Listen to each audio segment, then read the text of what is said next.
This one I think was very well suited by being taught with lectures, research papers and slides. There's a lot of information involved in introduction to next generation sequencing, but all of it is very necessary in order to understand. We're using next generation sequences now, and they will provide, a whole different set of data that might not be used in the future. But to understand where we started off from and how we're going to continue in the future, first of all, is necessary.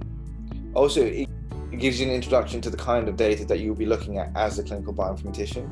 Not only did it focus on sequencing, I also looked at how to develop a pipeline, how to validate and verify that pipeline, how to classify variants that are found from that pipeline, and then also introduce you to a plethora of different tools that you'll be using along that pipeline.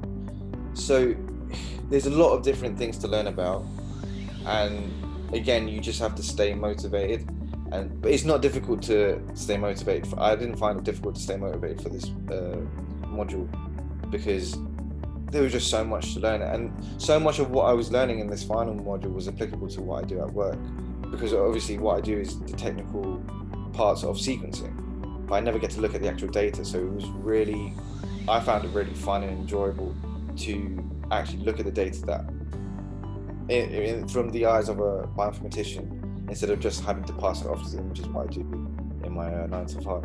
I then was able to contact and communicate with my bioinformatics team at the place where I work, and they were very helpful for me, and it created a relationship between me and them now. So now if I ever have any thoughts or questions, I have a support team essentially that I can approach now.